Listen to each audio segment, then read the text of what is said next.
इससे आगे आता है अपने पास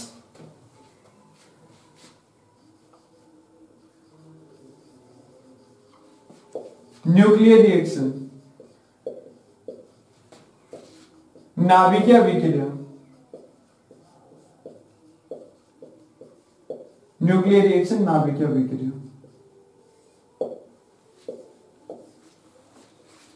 किसी भी कॉम्पिटिटिव एग्जाम की मैं बात करूं, वनडे एग्जाम, चाहे रेलवे, एसएससी, चाहे कोई भी एग्जाम है अपने पास जिसमें फिजिक्स का पार्ट पूछा जाता है, वहां रेडियो एक्टिविटी के साथ साथ न्यूक्लियर रिएक्शन का मेजर रोल रहता है और स्टूडेंट के लिए काफी कंफ्यूजिंग रहता है। आज इसको एक इजी वे में मैं आपको सिखाता हूं, थोड़ा सा कूल माइंड से इसको साथ साथ नोटबुक के अंदर ये चीजें नोट करनी है।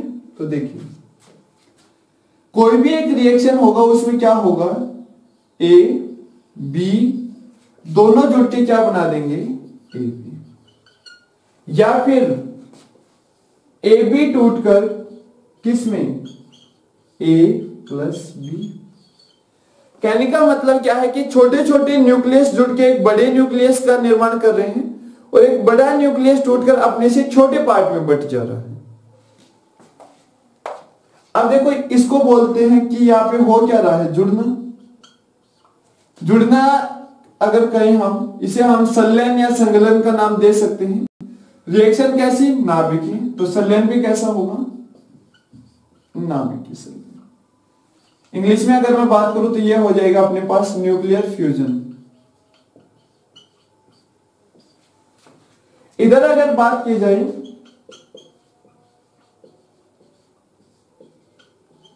नाभिकीय विखंडन, क्योंकि विखंडन का मतलब होता है टूटना।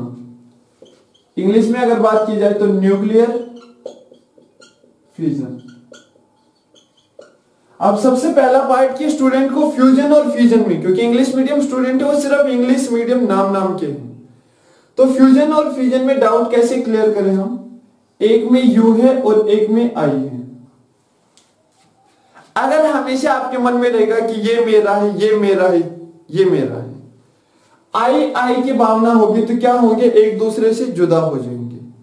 लेकिन अगर आप सामने वाले को रिस्पेक्ट देते हो कि पहले आप, तो आप दोनों के बीच बॉन्डिंग होगी, आप नजदीक आएंगे, जुड़ेंगे। यही चीज अगर दूसरे तरीके से मैं दिखाऊं कि डबल आई को जोड़ दोगे तो क्या बनेगा, यू बनेगा। डबल आई को जोड़ दोगे क्या बनेगा, यू बनेगा। और अगर तोड़ दोगे तो क्या बन जाएगा, आई। जुड़ने पे यू और टूटने पे आई। यहां तक क्लियर है सबको। इससे आगे हम देखते हैं कि जब भी कोई रिएक्शन चलती है, या तो वो कंट्रोल्ड होगी, हम जहां चाहे वहां रोक सकें, या वो अनकंट्रोल्ड होगी, अनियंत्रित होगी। वो अनियंत्रित होगी, या तो कंट्रोल्ड होगी या अनकंट्रोल्ड होगी, या तो वो नियंत्रित होगी या अनियंत्रित होगी। इसके बाद अगर बात की जाए न्यूक्लियर फ्यूजन की, तो कोई specially defined nuclear fusion, controlled nuclear fusion का कोई एग्जांपल नहीं है अपने पास। एफर्ट्स चल रहे हैं, काफी पहले से चल रहे हैं, लेकिन अभी तक बहुत अच्छा रिजल्ट नहीं मिला है जो हम आपको पढ़ा सके। कंट्रोल के बाद अगर देखा जाए अनकंट्रोल्ड, तो यहां पे हाइड्रोजन बॉम्ब है,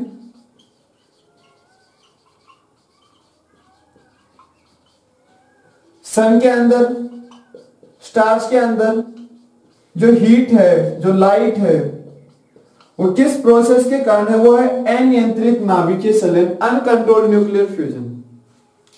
इधर अगर बात की जाए, या तो प्रोसेस कंट्रोल्ड रहेगी या प्रोसेस अनकंट्रोल्ड रहेगी, या तो प्रोसेस कंट्रोल रहेगी या प्रोसेस अनकंट्रोल्ड, या तो नियंत्रित या अनियंत्रित, या तो नियंत्रित या अनियंत्रित। क्लियर है। नियंत्रित की अगर बात करें हम, तो यह न्यूक्लियर रिएक्टर है, नाभिकीय संयंत्र, और यह है एटम बॉम्ब।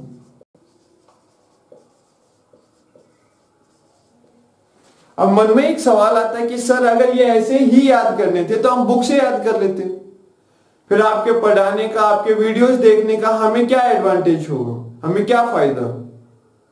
चलिए आप वो फायदा दिखाते हैं आपको। सबसे पहले मैं लेके चलता हूं आपको पीरियोडिक टेबल के फर्स्ट एलिमेंट के पास, H11। अब यार नंबर ऑफ इलेक्ट्रॉन्स देखें तो 1, नंबर ऑफ प्रोटॉन्स देखें तो 1 और नंबर ऑफ न्यूट्रॉन देखें तो 0। यानी कि इलेक्ट्रॉन सिर्फ एक, प्रोटॉन सिर्फ एक और न्यूट्रॉन एक भी नहीं। अब क्या लगता है आपको, ये एलिमेंट कभी टूट सकता है? कभी भी नहीं, क्योंकि टूटने की गुंजाइश ही नहीं है इसके पास, टूटने का ऑप्शन ही नहीं है इसके पास। तो ये एलिमेंट हमेशा क्या करेगा, ये हमेशा जुड़ेगा। यानी कि जहां भी आपको हाइड्रोजन दिखाई दे वहां हमेशा कैसी प्रोसेस होगी, फ्यूजन प्रोसेस होगी। यहां पे क्या दिखाई दे रहा है, हाइड्रोजन, कैसी, फ्यूजन। जितनी भी फ्यूजन प्रोसेस होंगी सारी की सारी क्या रहेंगी, अनकंट्रोल्ड।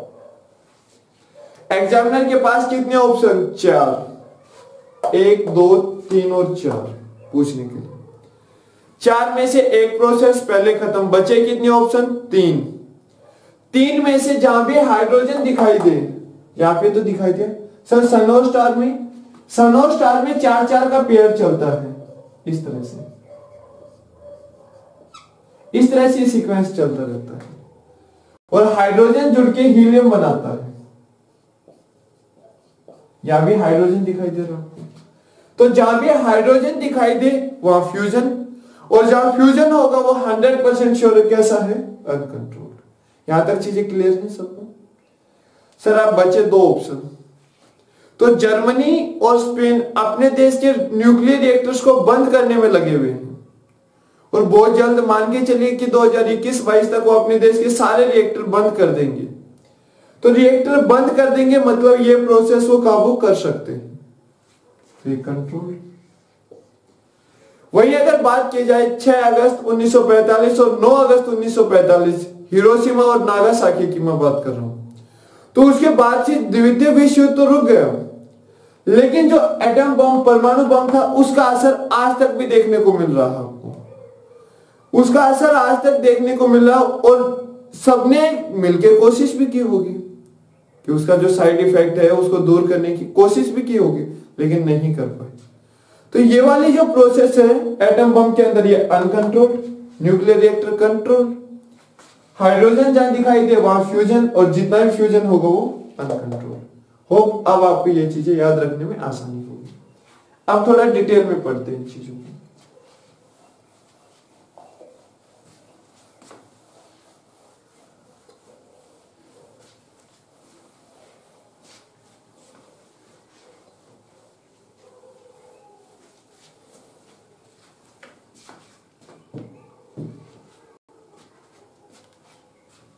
सबसे पहले मैं बात करता हूं हाइड्रोजन बम।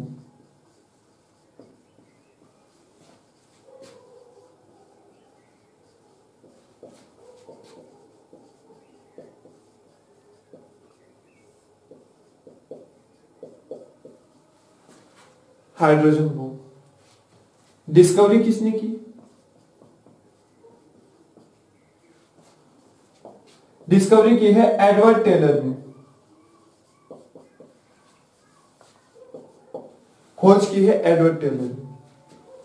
उसके बाद दूसरा सवाल आता है कि किस सिद्धांत पे यह आधारित होता है, किस प्रिंसिपल पे आधारित होता है। तो यहां से तो हमें दिखाई दे रहा है कि अनियंत्रित, अनकंट्रोल्ड, अनियंत्रित नाभिकीय संलयन, न्यूक्लियर फ्यूजन। इससे आगे अगर बात करें कि इसमें प्रोसेस क्या चल रहा है, तो वो देखिए हाइड्रोजन का जो समस्थानिक है H12 ड्यूटेरियम, जिसके बारे में जो एक्सप्लेन करने की कोशिश जो रही थी पहली, वो गिलबर्ट न्यूटन लेविस की थी। और इधर है अपने पास H13 हीलियम 24 प्लस इसके साथ क्या निकलेगा, 2 और 3 5, बचा अपने पास एक न्यूट्रॉन और साथ में एनर्जी। ये वाली जो प्रोसेस है। तो यहां तो हमें साफ साफ दिखाई दे रहा है कि यहां पे क्या हो रहा है, फ्यूजन हो रहा है। एक चीज और यहां से नोट करेंगे आप कि हाइड्रोजन का एकमात्र समस्थानिक ओनली आइसोटोप जो रेडियो एक्टिव है, रेडियोधर्मी है, वो कौन सा है, ट्रिटियम है। उसके बाद से यहां से अगर हम देखें तो क्या होगा वो देखिए, यूरेनियम 235 कन्वर्ट हो जाएगा यूरेनियम 236 के अंदर, किसकी सहायता से, न्यूक्लियर ब्रीडर की सहायता से। न्यूक्लियर ब्रीडर किसी भी न्यूक्लियर फ्यूल को यूज करने लायक बनाता है, किसी भी न्यूक्लियर नाभिक के ईंधन को यूज करने लायक बनाता है। यूरेनियम 236 ब्लास्ट करेगा तो ये टूटेगा बेरियम के अंदर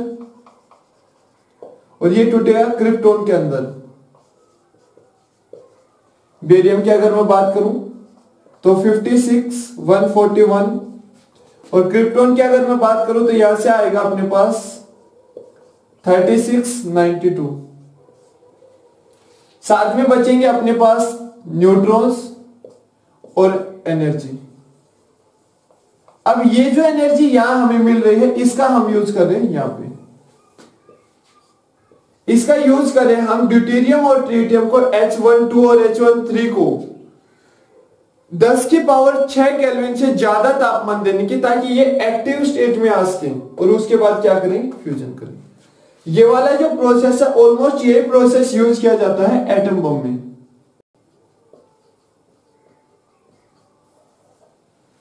तो अगर आपसे पूछा जाए कि हाइड्रोजन बम किस प्रोसेस पे आधारित है, तो पहला ऑप्शन अनकंट्रोल्ड न्यूक्लियर फ्यूजन, दूसरा ऑप्शन अनकंट्रोल्ड न्यूक्लियर फ्यूजन, क्योंकि इधर वाले रीजन में, इधर वाले हिस्से में आपको क्या दिखाई दे रहा है, इधर आपको दिखाई दे रहा है फ्यूजन, वो भी अनकंट्रोल्ड, और इधर वाले में क्या दिखाई दे रहा है आपको, फ्यूजन।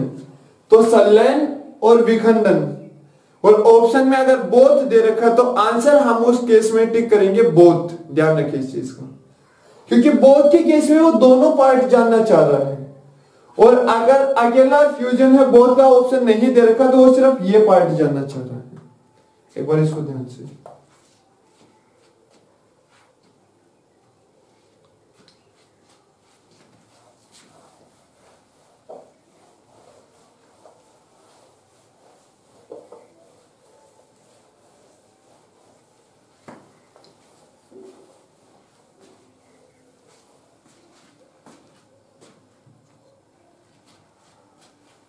इसके बाद आता है अपने पास न्यूक्लियर रिएक्टर।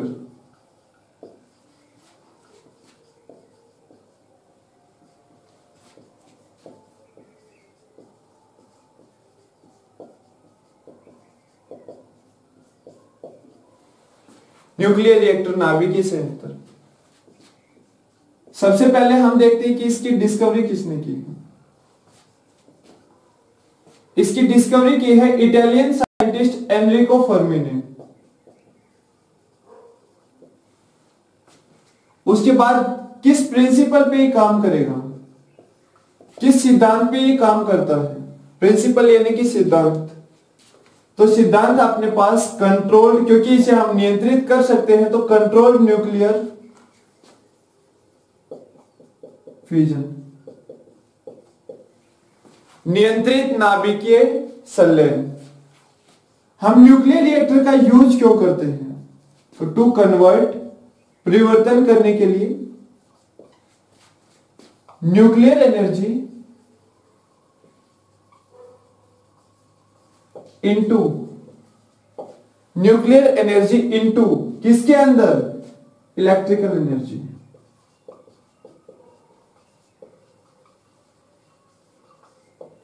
नाभिकीय ऊर्जा को विद्युतीय ऊर्जा में परिवर्तित करने के लिए। अब इस नाभिकीय ऊर्जा के लिए किस फ्यूल की जरूरत होगी हमें।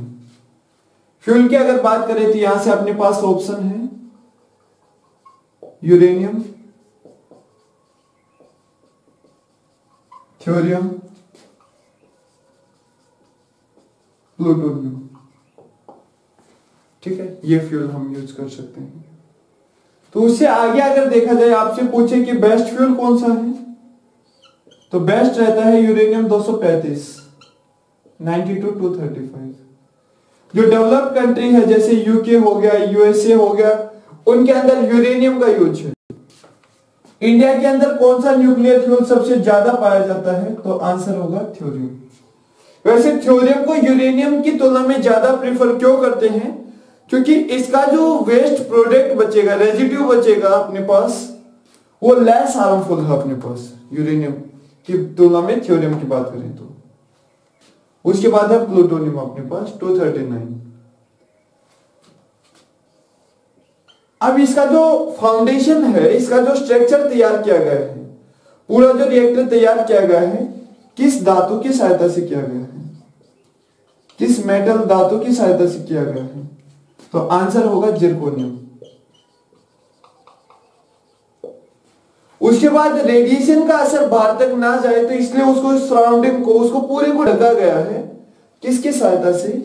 तो उसका जो दीवार बना हुआ है वो बना हुआ है कंक्रीट का। उसका दीवार बना हुआ कंक्रीट का। Metal zirconium. जिरकोनियम ही क्यों? क्योंकि ये नॉन रिएक्टिव, ना तो ये बहुत ज्यादा अभिक्रियाशील होती and non radio active. Non radio active, ना ही ये रेडियोधर्मी होती।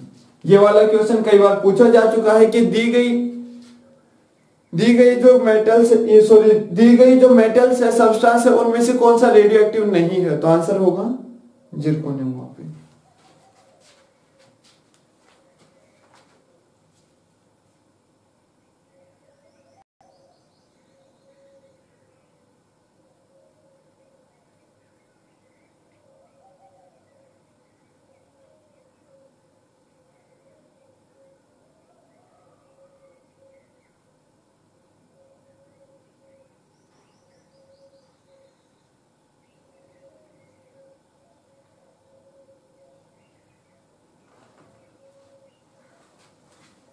चलिए इसे आगे देखते हैं।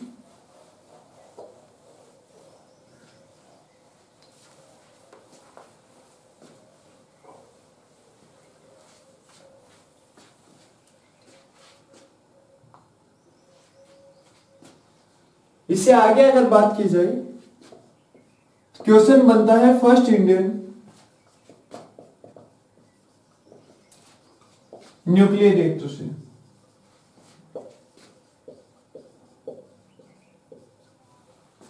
पहला भारतीय नाभिकीय संयंत्र, तो आंसर होगा अपने पास अप्सरा।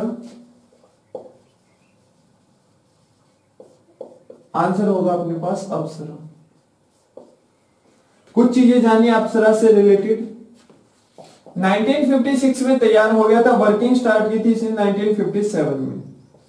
इसका जो इनॉग्रेशन है, इसका जो उद्घाटन है, वो किया था JL नेहरू ने। पंडित जवाहरलाल नेहरू ने किया था इसका उद्घाटन। उसके बाद किसकी गाइडेंस में बनाया गया था? तो डॉक्टर होमी जहांगीर बाबा की गाइडेंस में बनाया गया था।